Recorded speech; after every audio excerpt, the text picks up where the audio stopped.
یہ کوئی بتا کر نہیں آیا تھا، یہ اچانک آیا اور پوری دنیا کے اندر پھیل گیا۔ آپ کو ابھی آپ احساس ہی کر پاتے کہ اگلا موو کیا ہو، ملک کے ملک بند ہو گئے۔ تو اسی طریقے سے آپ یہ دیکھیں کہ جب اصل دجال آئے گا تو وہ بتا کر نہیں آئے گا، بلکہ وہ اچانک آئے گا، اور اچانک جب آئے گا تو اس وقت مومن کا جو ہتھیار ہے وہ روحانیت ہوگی جو اس کو بچا سکے گی، اور وہ روحانیت ہر مومن کے پاس تیار رہنی چاہیے، اور وہ روحانیت یہی ہے کہ وہ ان آیتوں کو پہلے ہی ازبر کر لے۔ یہ 10 آیتیں ہیں، اور 10 آیتوں کا دجال سے کیا تعلق ہے میں پہلے اس کو بھی بتا دیتا ہوں آپ کے سامنے۔ دیکھیے یہ جو دجالی نظام ہے اس کی جو بنیاد ہے یہ دراصل ویسٹرن سویلائزیشن ہے، یہ اس میں کوئی شک نہیں ہے، اس کی جو بنیاد ہے یہ ویسٹرن سویلائزیشن ہے۔ اگر ویسٹرن سویلائزیشن نہ ہو تو دجالی نظام کبھی کامیاب نہیں ہو سکتا۔ پوری دنیا کے اندر جو امپیریلزم ہے اور وہ ظاہر ہے کہ ویسٹ کا دیا ہوا ہے، تو اب یہ جو ویسٹرن سویلائزیشن ہے یہ کیسے پوری دنیا کے اندر پھیلی، اس کی جو بنیادی وجہ ہے وہ یہ ہے کہ عیسائیوں نے چرچ کو اور اسٹیٹ کو الگ کر دیا، اور اسٹیٹس جو ہیں وہ چرچ کے ماتحت نہیں رہے، مذہب الگ ہو گیا اور اسٹیٹ الگ ہو گیا، اور اس کے بعد انہوں نے یہ چاہا کہ یہی نظام پوری دنیا کے اندر رائج ہو جائے۔ تو اس وجہ سے چرچ بھی ذمہ دار ہے، اور جو کامن عیسائی ہیں جنہوں نے چرچ کو اسٹیٹ سے الگ کیا وہ بھی ذمہ دار ہوئے، چونکہ اس عمل کی وجہ سے ویسٹرن سویلائزیشن جو پروگریسو اور ماڈرن سویلائزیشن ہے وہ دراصل اس عمل کی وجہ سے پوری دنیا کے اندر پھیلی ہے۔ اگر چرچ اور اسٹیٹ ایک ساتھ رہتے اور چرچ اسٹیٹ کے جو ایکٹرز ہیں، مثلا سائنٹسٹ تھے، فلاسفرز تھے، ان کے اوپر ظلم نہ کرتا، تو یہ جو ویسٹرن سویلائزیشن ہم دیکھ رہے ہیں جو اپنی کروٹی کے ساتھ، اپنی مکمل یعنی بربرتا کے ساتھ اور اپنی مکمل وحشت ناکیوں کے ساتھ اس وقت پوری دنیا کے اندر پھیلی ہوئی ہے، یہ نہ ہوتا۔ تو عیسائی جو مذہبی ہیں وہ بھی ذمہ دار ہیں، اور جو نان ریلیجس کرسچنز ہیں وہ بھی ذمہ دار ہیں اس ویسٹرن سویلائزیشن کو پروموٹ کرنے میں۔ یہی وجہ ہے کہ دجالی نظام کی بنیاد ویسٹرن سویلائزیشن ہے، اور جب سورہ کہف شروع ہوئی تو اللہ تعالیٰ نے سب سے پہلے جو رد کیا ہے وہ عیسائیوں کے اوپر کیا ہے۔ اللہ سبحانہ و تعالیٰ کا ارشاد ہے، سورہ کہف کا جو آغاز ہوتا ہے وہ اس طریقے سے ہوتا ہے، اللہ عز و جل فرماتا ہے کہ الحمدللہ الذی انزل علی عبدہ الکتاب ولم یجعل لہ عوجا۔ تمام تعریفیں اللہ کی ہیں جس نے اپنے بندے پر کتاب نازل کی اور اس میں کسی قسم کی کوئی خامی نہیں رکھی۔ بڑی یہ مضبوط کتاب ہے کہ جس کے اندر کوئی چینج نہیں آ سکتا، یعنی گویا کہ ایک بند قلعہ ہے، لم یجعل لہ عوجا، اس کے اندر کوئی شگاف نہیں ہے۔ اب اس کا تعلق دجال سے اس طریقے سے ہوا کہ جب دجال آئے گا تو یہ پہلی آیت ہے، یہ 10 آیتیں ہی انشاءاللہ انسان کو بچائیں گی۔ جس طریقے سے ایک آدمی اپنے آپ کو دشمن کے مقابلے میں قلعہ بند کر لیتا ہے اور اس قلعے میں جانے کا کوئی راستہ نہیں ہوتا، تو اور قلعہ بڑا مضبوط ہو، بڑا اونچا ہو، تو دشمن کی فوج کتنی ہی طاقتور کیوں نہ ہو، قلعے کے اندر وہ نہیں آ سکتی، چونکہ قلعہ بہت مضبوط ہے اور بڑا اونچا ہے۔ تو ایسے ہی یہ جو آیتیں ہیں یہ دراصل دجال کے مقابلے میں بڑا مضبوط قلعہ ہیں۔ یہ جو لفظ عوجہ ہے یہ بتا رہا ہے کہ یہ آیتیں قلعہ ہیں، لہٰذا تم اپنے آپ کو قلعہ بند ہونے کے لیے تیار کر لو۔ لم یجعل لہ عوجا قیما لینذر بأسا شدیدا من لدنہ ویبشر المؤمنین الذین یعملون الصالحات ان لہم اجرا حسنا۔ ایک سیدھی کتاب جو اس نے یعنی اللہ نے اس لیے نازل کی ہے لوگوں کو اپنی طرف سے ایک سخت عذاب سے آگاہ کرے۔ وہ سخت عذاب ظاہر ہے کہ دجال ایک بہت بڑا عذاب ہے جو مؤمنین کے اوپر آنے والا ہے۔ تو اللہ تعالیٰ نے یہ کتاب اس لیے نازل کی ہے کہ جو بہت سخت عذاب سے لوگوں کو آگاہ کرے، تو اس آیت کا بھی دجال سے کنیکشن ہوا۔ وَيُبَشِّرَ الْمُؤْمِنِينَ، اور جو مؤمن نیک عمل کرتے ہیں ان کو خوشخبری دے کہ ان کو بہترین اجر ملنے والا ہے۔ یہ مؤمنین کون ہوں گے جن کو بہترین اجر ملنے والا ہے؟ یہ وہ مؤمنین ہوں گے جو دجال کے فتنے کا شکار نہیں ہوں گے، اور اپنے آپ کو دجال کے فتنے میں، اگر وہ اس فتنے میں پڑ گئے یعنی اس فتنے کا ان کا سامنا ہوا، تو وہ اپنے آپ کو محفوظ رکھ لیں گے۔ اور محفوظ رکھنے کا واحد طریقہ کیا ہے؟ یہ آیتیں، اس کے علاوہ کوئی دوسرا طریقہ نہیں ہے۔ یعنی مادیت کا اگر آپ یہ چاہیں کہ دجال کا مقابلہ ایک الگ نظام سے کریں اور طاقت سے کریں، تو آپ اس کا مقابلہ نہیں کر سکتے۔ کے مقابلے میں مادیت کے مقابلے میں روحانیت ہی کو لانا پڑے گا، تب وہی آپ کا ایک ہتھیار ہے جو اس مادیت مقابلہ کر سکے گا۔ ماکثین فیہ ابدا، اور جس میں وہ ہمیشہ ہمیش رہیں گے، یعنی اس اجر میں وہ ہمیشہ ہمیش رہیں گے۔ یہ آیت نمبر 3 تھی۔ اب آیت نمبر 4 آتی ہے، وَيُنذِرَ الَّذِينَ قَالُوا اتَّخَذَ اللَّهُ وَلَدًا۔ دیکھیے یہاں سے اہل کتاب کے اوپر یعنی عیسائیوں کے اوپر اللہ تعالیٰ نے کرٹیسائز کیا ہے، ان کو ریفیوٹ کیا ہے۔ وَيُنذِرَ، اور یہ کتاب اس لیے بھی نازل کی تاکہ ان لوگوں کو متنبہ کرے جو یہ کہتے ہیں کہ اللہ نے کوئی بیٹا بنا رکھا ہے۔ کون لوگ ہیں وہ جو کہتے ہیں کہ اللہ نے بیٹا بنا رکھا ہے؟ عیسائی۔ تو یہاں سوال یہی ہوتا ہے کہ اس سورت کے آغاز میں صرف عیسائیوں کی کیوں بات ہو رہی ہے، یہودیوں کی بات کیوں نہیں ہو رہی ہے؟ جبکہ دجال کا سپورٹ کرنے والے یہودی ہوں گے، چونکہ وہ تو مسیح کا انتظار کر رہے ہیں۔ تمام روایتوں سے اور احادیث سے یہ ثابت ہوتا ہے کہ وہ آج کل وہ تو انتظار میں ہے کہ کل کے بجائے وہ آج آ جائے۔ تو یہودیوں کا تذکرہ نہیں کیا، عیسائیوں کا تذکرہ کیا۔ کیوں؟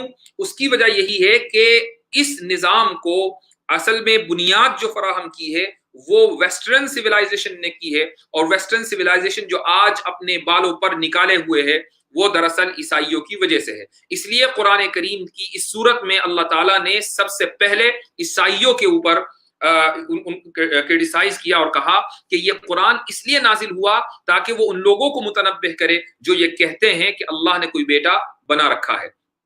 ما لهم به من علم ولا لآبائهم، اس بات کا کوئی علمی ثبوت نہ خود ان کے پاس ہے نہ ان کے باپ داداؤں کے پاس تھا۔ یعنی کوئی من علم، کسی بھی طرح کا کوئی ایویڈنس، نہ تو ان کے پاس کوئی ٹیکسچول ایویڈنس ہے، یعنی کوئی ایسی آیت ہو کہ جس کے بارے میں وہ 100% یہ کہہ سکتے ہوں کہ یہ خدا کی طرف سے نازل ہوئی ہے، اور نہ ہی کوئی سائنٹیفک دلیل ہے۔ بلکہ آپ کسی کرسچن سے یہ کہیں کہ ذرا سائنٹیفکلی یا ریشنلی یہ ثابت کر دو کہ خدا کا بیٹا ہے، یا ٹرینٹی کو ذرا سائنٹیفکلی ثابت کر دو، تو وہ ایک دم پتلی گلی سے نکل لیتا ہے۔ تو قرآن نے واضح کر دیا کہ ما لہم بہ من علم ولا لآبائہم۔ میں نے اس سے پہلے بھی ایک مرتبہ کہا تھا کہ ان کے یہاں ایک ٹرم ہے لیپ آف فیتھ۔ یہ جو لیپ آف فیتھ ہے یہ دراصل ایک ایسی ٹرم ہے کہ جس نے ان کو یہ بچا رکھا ہے کہ وہ سائنٹیفکلی یا ریشنلی ٹرینٹی کو ثابت کرنے کی ان کو ضرورت نہیں ہے، چونکہ ان کو پتا ہے وہ کبھی ثابت نہیں کر پائیں گے۔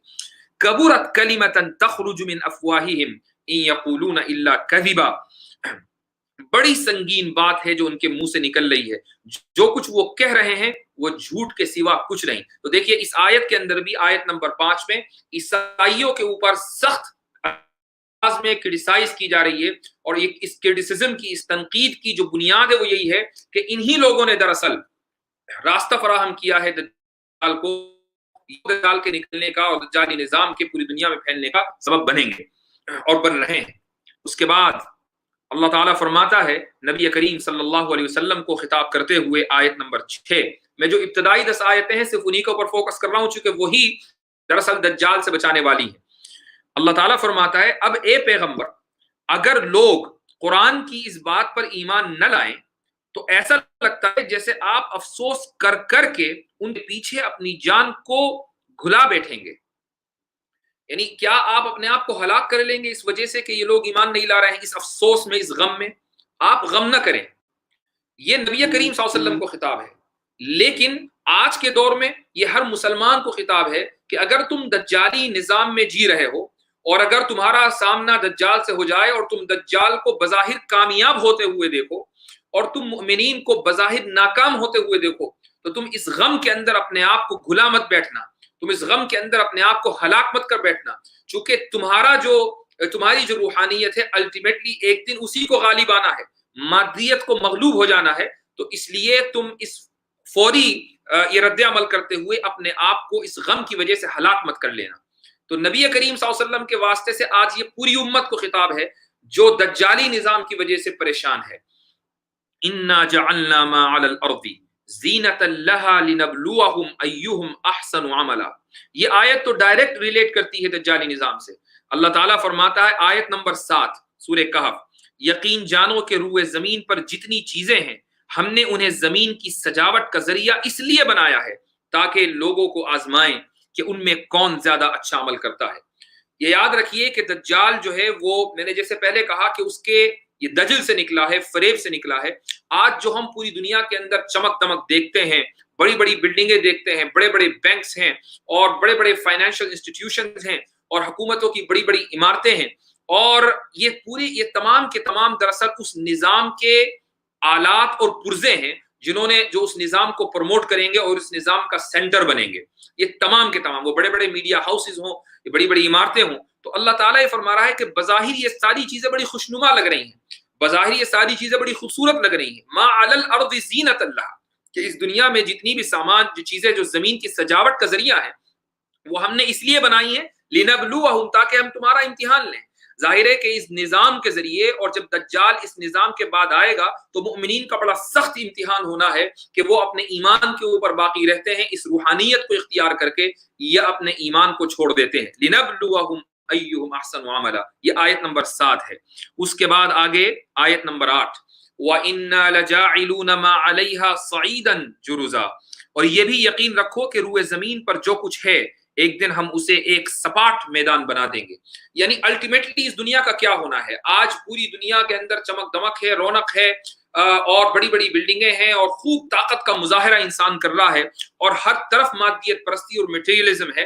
لیکن یہ یاد رکھا جائے کہ ایک دن اس پوری زمین اور کائنات کو سپاٹ بنا دیا جائے گا، چونکہ قیامت کے دن یہ سب چیزیں تباہ ہو جانی ہے، پوری دنیا تباہ ہو جانی ہے۔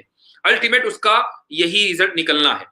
اس کے بعد آگے آیت نمبر 9، ام حسبت ان اصحاب الکہف والرقیم کانوا من آیاتنا عجبا، کیا آپ کا یہ خیال ہے کہ غار اور رقیم والے لوگ ہماری نشانیوں میں سے کچھ زیادہ عجیب چیز تھے؟ یعنی کہ آپ نے اس کو بہت بڑی نشانی سمجھا ہوا ہے۔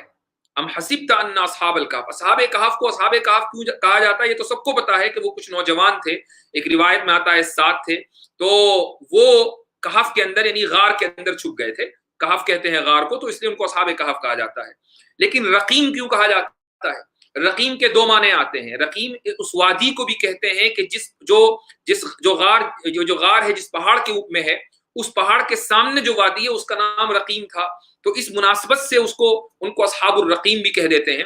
اور دوسرا قول یہ ہے کہ رقیم کے معنی تختی کے آتے ہیں، کہ جب یہ لوگ واپس شہر میں آئے 309 سال کے بعد، اور اس کے بعد پھر ان کا انتقال ہوا، تو لوگوں نے ان کی قبروں کے اوپر تختی لگا دی تھی تاکہ آنے والے لوگ یاد رکھیں، تو رقیم اس لیے کہا جاتا ہے۔ تو بہرحال اللہ تعالیٰ یہ فرما رہا ہے کہ کیا آپ لوگ یہ سمجھ رہے ہیں، کیا تم لوگ یہ سمجھ رہے ہو کہ اصحاب کہف کا جو واقعہ یہ بہت ہی کوئی عجیب اور نادر شے ہے؟ یہ آیت دجال سے کیسے متعلق ہے؟ اس طریقے سے کہ جیسے اصحاب کہف اپنے زمانے کے دجال اور امپوسٹر سے، اپنے زمانے کے فریبی بادشاہ سے بچ کر انہوں نے غار میں پناہ لے لی تھی، ایسے ہی اگلے زمانے میں جب دجال نکلے گا تو روحانیت، یعنی یہ جو 10 آیتیں ہیں، یہ تو مدد کریں گی ہی کریں گی۔ دوسرا طریقہ انسان اپنے آپ کو جو بچانے کا ہے وہ یہ ہے کہ وہ منظر نامے سے ہٹ جائے۔ اگر انسان منظر نامے پر رہے گا، منظر نامے کا مطلب یہ کہ اگر آپ یہ سمجھیں گے کہ نہیں جی میرے پاس طاقت ہے، میں مقابلہ کروں گا دجال کا، تو جو آدمی یہ سوچ رہا ہے تو وہ شکست کھا جائے گا، وہ ہار جائے گا۔ اللہ تعالیٰ نے، نبی کریم صلی اللہ علیہ وسلم نے احادیث میں دجال کا مقابلہ کرنے سے منع کیا ہے۔ لہٰذا جس طریقے سے اصحاب کہف منظر نامے سے ہٹ کر شہر سے دور غار میں انہوں نے پناہ لے لی تھی اپنے ایمان کو بچانے کے لیے، ایسے ہی دجال کے دور میں رہنے والے مسلمانوں کو چاہیے کہ وہ اپنے آپ کو الگ کر لیں اور منظر نامے سے ہٹ جائیں، تبھی ان کا ایمان محفوظ رہ پائے گا۔ اس کے بعد اس طریقے سے یہ آیت دجال کے واقعے سے متعلق ہو جاتی ہے۔ یہ آیت نمبر 9، اور پھر آیت نمبر 10 تو بڑی ہی عجیب و غریب ہے۔ اللہ تعالیٰ فرماتا ہے کہ اذ اوى الفتية الى الكهف فقالوا ربنا آتنا من لدنك رحمة وهيئ لنا من امرنا رشدا، یہ اس وقت کا ذکر ہے جب ان نوجوانوں نے غار میں پناہ لی تھی اور اللہ تعالیٰ سے دعا کرتے ہوئے پناہ لی تھی، یہ کہا تھا کہ اے ہمارے پروردگار، ہم پر خاص اپنے پاس سے رحمت نازل فرمائیے اور ہماری اس صورتحال میں ہمارے لیے بھلائی کا راستہ مہیا فرما دیجئے۔ یہ آیت نمبر 10 ہے، اور اس آیت نمبر 10 میں ایک خاص دعا ہے۔ وہ دعا کیا ہے؟ ربنا آتنا من لدنک رحمہ وہیئ لنا من امرنا رشدا۔ یہ جو دعا ہے یہ دجال کے خلاف اور دجالی نظام کے خلاف ایک بہترین نسخہ ہے، چونکہ یہی وہ دعا ہے کہ جس کو نبی کریم صلی اللہ علیہ وسلم نے اپنی امت کو تلقین کی ہے. ان 10 آیتوں کے اندر یہ دعا بھی آ گئی کہ یہ 10 آیتیں یاد کر لو تو یہ دعا آٹومیٹکلی یاد ہو جائے گی. اور یہی وہ دعا ہے جو انسان کو دراصل اس نظام سے اور اس شیطان سے, اس دجال سے انسان کو بچائے رکھے گی. تو ایک تو یہ کہ انسان منظر نامے سے غائب ہو جائے, اور منظر نامے سے غائب ہو جانے کے ساتھ ساتھ وہ ساتھ میں ان آیتوں کا بھی ورد رکھے, ان آیتوں کو بھی یاد رکھے. ایک حدیث کے اندر آتا ہے کہ آخری زمانے میں ایک مسلمان کا, مومن کا بہترین مال چند بکریاں ہوں گی کہ جن کو لے کر وہ پہاڑ پر چڑھ جائے گا. یعنی چند بکریاں, اگر آپ کا پیسہ بینک میں ہے تو اور آپ ٹرانزیکشن کر رہے ہیں تو آپ کو بہت آسانی کے ساتھ ٹریس کیا جا سکتا ہے. آپ اگر آن لائن ٹرانزیکشن کر رہے ہیں تو سب کو پتا ہے کہ آپ کہاں پر ہیں. آپ اگر اپنا کریڈٹ کارڈ یوز کر رہے ہیں تو سب کو پتا ہے کہ آپ کہاں پر ہیں. تو دجال آپ کی تلاش میں ہے, وہ بہت آسانی کے ساتھ آپ کو ٹریس کر سکتا ہے. اس کا مطلب یہ نہیں ہے کہ آپ کوئی خدا نخواستہ دہشت گرد ہیں, بلکہ آپ اپنے آپ کو لو پروفائل بنائیے. اور لو پروفائل انسان تبھی ہو سکتا ہے جبکہ وہ اس حدیث کے اوپر عمل کرے کہ آخری زمانے میں مومن کا بہترین مال چند بکریاں ہوں گی, کریڈٹ کارڈ نہیں ہوگا, وہ پیپر کرنسی نہیں ہوگی, وہ بینک بیلنس نہیں ہوگا, وہ شیئر مارکیٹ میں شیئرز نہیں ہوں گے, چونکہ یہ ساری چیزیں وہ ہیں کہ جس سے پتہ چلتا ہے کہ کون آدمی ان چیزوں کا مالک ہے. بلکہ چند بکریاں ہوں گی کہ جن کو لے کر وہ اکیلے پہاڑ کے اوپر چڑھ جائے اور وہاں وہ اپنی آئسولیشن میں زندگی گزارے. آئسولیشن کا جو لفظ ہے وہ آج کل بہت عام ہو رہا ہے. تو اچھا ہے کہ جو حکومتیں ہیں پوری دنیا کی, وہ خود ہی بتا رہی ہے کہ آئسولیٹ اپنے آپ کو کر لو اور کس طریقے سے آئسولیشن اختیار کرو. تو مؤمنین کو دراصل یہ پریکٹس ہو رہی ہے آٹومیٹکلی من جانب اللہ کہ دجال جب آئے گا تو وہ اپنے آپ کو آئسولیٹ کیسے کریں. تو بہرحال یہ وہ 10 آیتیں ہیں اور ان کا ڈائریکٹ کنیکشن ہے دجالیات سے, دجالی نظام سے.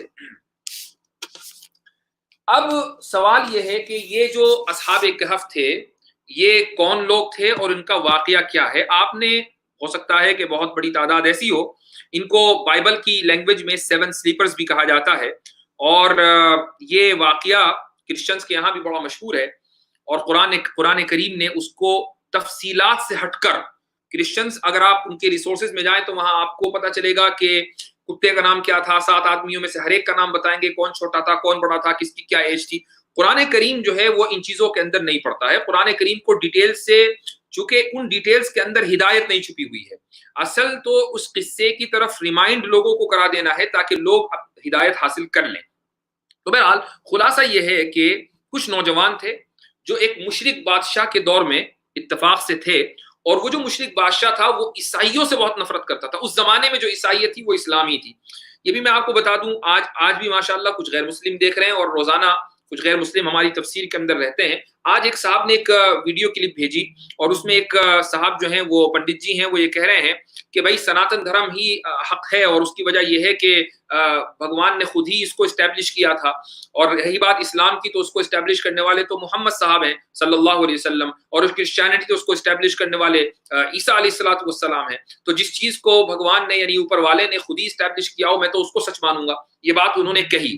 یہ بات اس وقت درست ہوتی اگر واقعی ایسا ہوتا, ایسا ہے نہیں.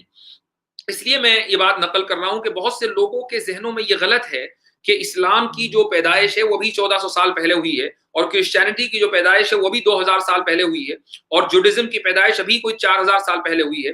ایسا نہیں ہے, بلکہ اسلام روز اول سے ہے. خود اگر آپ سناتن دھرم کو اگر آپ عربی میں کہیں تو اسی کو الدین القیم کہا جاتا ہے. الدین القیم یعنی سیدھا دین. قرآن کریم کے اندر دین القیم کی ٹرمینالوجی آئی ہے. سناتن دھرم کا آپ ترجمہ کر دیجئے.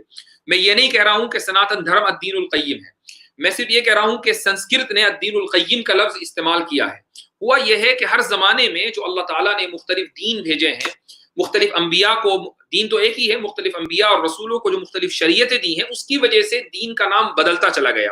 لیکن جو کور پرنسپل ہے یعنی توحید اور رسالت اور آخرت, بعث بعد الموت یعنی ریزرکشن, مرنے کے بعد زندہ ہونا, یہ حضرت آدم یعنی پہلے انسان سے لے کر آخری انسان تک یہ دین انچینجڈ ہے. اس کو آپ کسی زمانے میں یہودیت سے تعبیر کر لیتے ہیں, کسی زمانے میں اس کو عیسائیت کہہ لیتے ہیں, کسی زمانے میں اس کو یعنی نوح علیہ الصلوۃ والسلام کا دین کہہ لیتے ہیں, کسی زمانے میں شعیب کا دین کہہ لیتے ہیں, اور آج کے دور میں اس کو اسلام کہا جاتا ہے.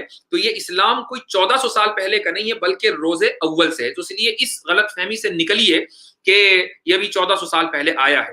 اگر یہ صرف 1400 سال پرانا ہوتا تو قرآن اصحاب کہف کی تعریف نہ کر رہا ہوتا، کیونکہ اصحاب کہف کرسچنز تھے اور اس زمانے میں کرسچینٹی ہی اسلام تھا. تو بہرحال یہ جو مشرک بادشاہ تھا اس نے لوگوں کے اوپر ظلم کیا اور اپنی آئیڈیالوجی کو امپوز کرنا چاہا.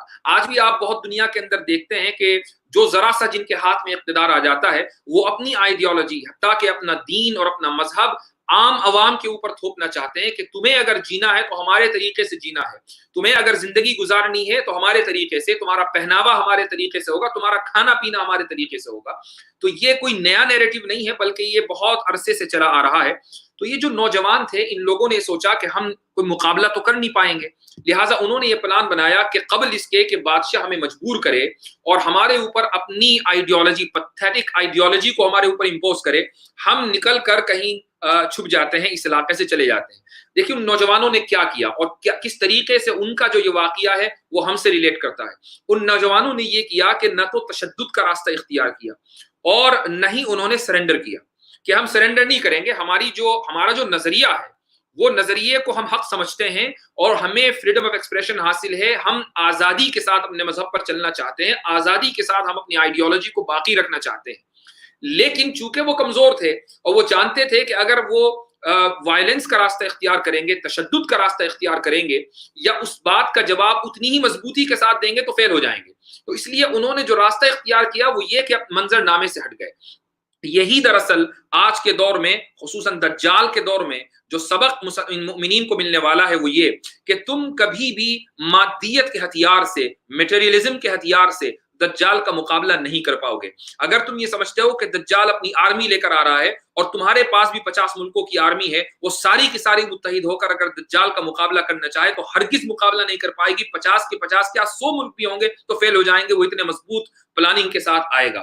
تو تمہارا جو ہتھیار ہوگا وہ منظر نامے سے ہٹ جانا اور روحانیت کو پروموٹ کرنا. یہ روحانیت کیا ہے؟ یہ سورہ کہف کے اندر پھیلی ہوئی ہے. تو بہرحال یہ جو نوجوان تھے یہ چلے گئے ایک غار میں اور اللہ تعالیٰ، یہ کرامت ایسی ہوئی کہ اللہ تعالیٰ کی طرف سے کہ ان کے اوپر نیند مسلط ہو گئی اور یہ ایک لمبے عرصے تک سوتے رہے، یہاں تک کہ 309 سال کے بعد یہ بیدار ہوئے ہیں. 309 سال کے بعد. اور ان کو ایسا لگا، آج بھی مطلب یہ کوئی بڑی بات نہیں ہے، ان کو ایسا لگا کہ جیسے ابھی چند ہی گھنٹے ہوئے ہوں. آپ جب سوتے ہیں رات میں اور بہت ہی زبردست آپ کو ریلیکس فیل ہو اور آپ بہت اچھی نیند آپ کو آئے تو 7-8 گھنٹے بھی اگر آپ سوئیں تو ایسا لگتا ہے کہ جیسے چند لمحوں کے لیے آپ سوئے اور ایک دم پوری رات گزر گئی. تو یہ تو ہم دن رات ہی ایکسپیرینس کرتے ہیں. تو اگر 8 گھنٹے ایک لمحہ محسوس ہو سکتا ہے تو 309 سال بھی ایک لمحہ ہی محسوس ہو سکتا ہے یا چند گھنٹے محسوس ہو سکتے ہیں. یہ کوئی بڑی بات نہیں ہے، اس میں کوئی عجوبہ نہیں ہے کہ یار یہ کیسے ہو گیا کہ ان کو 309 سال جو ہے وہ چند گھنٹے لگے. تو بہرحال وہ جب 309 سال کے بعد بیدار ہوئے تو اس عرصے میں اللہ تعالیٰ نے ان کے جسم کو سڑنے سے بچائے رکھا.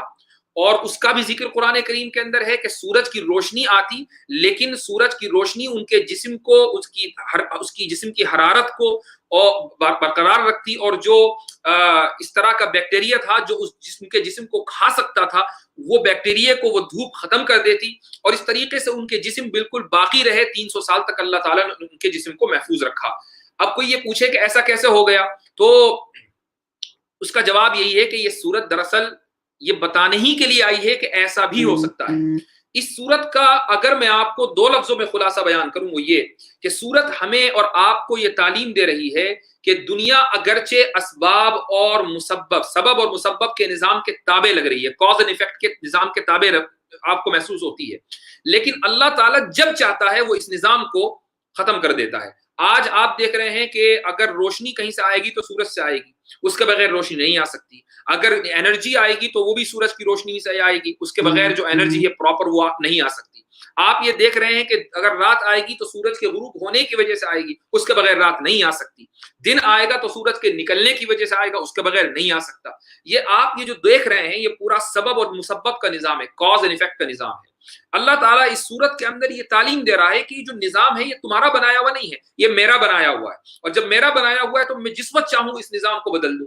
ایک آدمی اگر 300 سال تک کے لیٹا رہے مان لیں تو اس کے جسم کو کیا ہوگا؟ آج بھی بہت سے لوگ کوما میں چلے جاتے ہیں اور لمبے لمبے عرصے تک کوما میں رہتے ہیں، تو ان کو جو نرسنگ کیئر جہاں ہے کس طریقے سے ان کے جسم کو باقی رکھا جاتا ہے، ان کے جسم میں سب سے پہلی بات تو یہ کہ فلوئڈز جاتے رہتے ہیں، غذا جاتی رہتی ہے، دوسرے یہ کہ جو نرسز ہیں وہ ان کی باڈی کو چینج کروٹ دلاتی رہتی ہیں، کبھی کسی کروٹ پر کبھی کسی کروٹ پر، تاکہ ان کی باڈی گلنی شروع نہ ہو جائے، چونکہ حرکت نہیں ہو رہی ہے۔ تو اللہ تعالیٰ نے یہ تو چند سال کے اندر ایسا ہو جاتا ہے، اللہ تعالیٰ نے اسی سبب اور مسبب کے نظام کو کاٹ دیا کہ کسی نرسنگ کیئر کی ضرورت نہیں ہوئی، کسی باڈیلی فلوئڈ کی ضرورت نہیں ہوئی، اس کے بغیر اللہ تعالیٰ نے ان لوگوں کو 309 سال تک کے زندہ رکھا، اور وہ یہ سمجھے کہ ابھی ہم چند گھنٹے پہلے ہی لیٹے تھے اور اب سو کر اٹھے ہیں۔ بہرحال جب وہ سو کر اٹھے تو ان میں سے ایک کو انہوں نے کہا کہ بھئی بھوک لگی ہوئی ہے، ذرا نیچے جاؤ اور کھانا لے کر آؤ، اور بہت احتیاط سے جانا تاکہ یہ پتہ نہ چل جائے کہ تم کون ہو اور ہم کہاں چھپے ہوئے ہیں۔ تو یہ شخص نیچے گیا، اور یہ جو اصحاب کہف میں یہ جو آدمی تھا، ظاہر ہے کہ کرنسی ان کے پاس 300 سال پرانی تھی۔ اس عرصے میں شہر میں یہ بات پھیل گئی کہ نوجوانوں کا ایک گروپ تھا جو توحید پرست تھا، جنہوں نے شرک کو ریجیکٹ کر دیا تھا، اور وہ اچانک غائب ہو گیا، اور یہ کہانی ہمیشہ زندہ رہی 300 سال تک، اور اس عرصے میں ایسا انقلاب آیا کہ اس علاقے کا جو بادشاہ تھا وہ پکا کرسچن یعنی پکا مسلمان ہو گیا۔ میں نے جیسے ہی کہا کہ کرسچینٹی اس وقت اسلام تھا۔ تو اب یہ آدمی جب کرنسی لے کر آیا تو دکاندار نے دیکھا کہ یہ سکہ تو بہت پرانا ہے، اس کے اوپر ڈیٹ اور مہر بھی پڑی ہوئی ہے 300 سال پرانی۔ تو بہرحال یہاں سے انویسٹیگیٹ ہوا کہ یہ سکہ کہاں سے ہے۔ یہ آدمی پریشان ہو گیا جو غار سے نکلا تھا کہ بھئی یہ تو سکہ ابھی تو ہم کل چل رہا تھا، اچانک ایک دن میں کیا ہو گیا۔ تو جب اس طریقے کی عجیب و غریب باتیں ہوئیں تو عقدہ کھلا کہ یہ تو وہی لوگ ہیں کہ جو 300 سال پہلے غائب ہو گئے تھے، اور اس کے بعد پھر انہی کی قوم نے کہ جن کے ڈر سے یہ چند سو سال پہلے غائب ہوئے تھے، انہی کی قوم نے ان کا زبردست استقبال کیا، ان کے لیے مسجد بنا کر دی، اور اس کے بعد پھر وہ اپنی طبیعی زندگی جی کر ان لوگوں کا انتقال ہوا۔ تو پوائنٹ یہاں پر یہ بتانا ہے کہ اللہ تعالیٰ نے ان کی روحانیت کی بدولت مادیت کو شکست دی ہے، اور یہ خود بخود ہوا ہے۔ لہٰذا اس صورت کا جو پیغام ہے وہ یہ ہے کہ اے مؤمنین، اگر تم دجالی نظام کے اندر سانس لے رہے ہو، اگر تم دجال کے دور میں پہنچ جاؤ، تو تمہارے پاس صرف یہی دو راستے ہیں کہ تم اپنے ایمان کو بچا لو گے۔ وہ راستہ یہ ہے کہ تم سورہ کہف کو مضبوطی سے پکڑ لو، تم اپنی روحانیت کے اوپر عمل کرو، اور مادیت کے اوپر انحصار کو کم کر دو، میٹیریلزم کے اوپر انحصار کو کم کر دو۔ وہ انحصار کیسے کم ہوگا؟ ہمیں اپنے تھوڑی سی لائف اسٹائل کے اندر تبدیلی لانی پڑے گی۔ اگر آپ یہ سمجھتے ہیں کہ میں زندہ اسی وقت رہ پاؤں گا کہ جب میں اس نظام کا حصہ بنوں اور اسی چمک دمک والی زندگی کے اندر رہوں، اور اس کے بغیر میں کبھی زندہ نہیں رہ سکتا، تو پھر ایسا شخص دجال کے آنے کے وقت اس کی موت تو طے ہے۔ تو اس کو اس مادیت پرستی اور میٹیریلسٹک نظام سے اپنے آپ کو تھوڑا الگ کرنا ہوگا، اور روحانیت کو اپ گریڈ کرنا ہوگا، اور یہ اسی وقت ممکن ہے جب وہ اس صورت کو اپنی زندگی کے اندر اپلائی کرے اور شروع کی 10 آیتیں حفظ کر لے، اور اس بات کے لیے تیار رہے کہ اگر دجال کا اس کی زندگی کے اندر آنا ہو گیا، اور جیسے حالات چل رہے ہیں، کوئی بعید نہیں ہے کہ ہم دجال کو دیکھ لیں، اور ہو سکتا ہے کہ ہم نہیں تو ہماری نسلیں آگے آنے والی 1 یا 2 نسلیں تو شاید دیکھ ہی لیں، چونکہ جس دور میں ہم جی رہے ہیں یہ دراصل قیامت کی 3 طرح کی علامتیں ہیں۔ پہلی کیٹیگری ہے جن کو ہم علامات صغرا کہتے ہیں، یعنی minor signs of the day of judgment. اس کے بعد علامات متوسطہ ہیں جن کو ہم یہ کہہ سکتے ہیں کہ جو مڈل لیول کی ہیں، اور اس کے بعد ہے علامات کبرا جو میجر سائنس ہیں ڈے آف ججمنٹ، یعنی بڑی بڑی جو علامتیں ہیں، اور ان کے اندر ان بڑی بڑی علامتوں کے اندر دجال ایک بہت بڑی علامت ہے۔ ہم جس دور کے اندر رہ رہے ہیں تو یہ جو مڈل والی جو علامتیں ہیں، علامات وسطیٰ، یہ ساری کی ساری ختم ہو چکی ہیں، ہو گئی ہیں۔ حدیثوں کے اندر جو مائنر تھی وہ تو بہت پہلے ہو گئی، اس کے بعد جو درمیانی ہے وہ بھی ہو گئی۔ اب جس دور کے اندر ہم رہ رہے ہیں وہ دراصل درمیانی اور اس کے بعد جو میجر سائنس ہے ان کے درمیان کا دور ہے، اور جو میجر سائن ہے وہ کبھی بھی آ سکتا ہے، دجال کبھی بھی آ سکتا ہے۔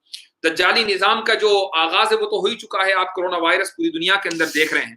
تو اس لیے اپنے آپ کو ہم اور آپ ہمیشہ اس بات کے لیے تیار رکھیں کہ یہ امپوسٹر، یہ دجال، یہ کبھی بھی نمودار ہو سکتا ہے، تو ہماری تیاری کیا ہے؟ اب اس کے بعد اللہ تعالیٰ نے اس صورت کے اندر یہ بھی پیغام دے دیا کہ یہ یاد رکھو کہ فتح روحانیت کی ہونی ہے، مادیت کی نہیں ہونی ہے۔ ہو سکتا ہے کہ بہت سارے لوگ شہید ہوں، ہو سکتا ہے کہ بہت سارے لوگ ہلاک ہوں، ہو سکتا ہے کہ بہت سارے لوگ اپنے ایمان کو کھو دیں، العیاذ باللہ، لیکن at the end of the day اگر فتح ہونی ہے تو وہ روحانیت کی ہونی ہے۔ کیسے ہونی ہے؟ بالکل ایسے ہی جیسے اصحاب کہف کی ہوئی تھی۔ ایک تو واقعہ یہ ہے، ایک اور میں آپ کو آیت سناتا ہوں، یہ سورہ کہف میں نہیں ہے بلکہ اس سے پہلے کی جو سورت ہے سورہ اسراء، اس میں ہے۔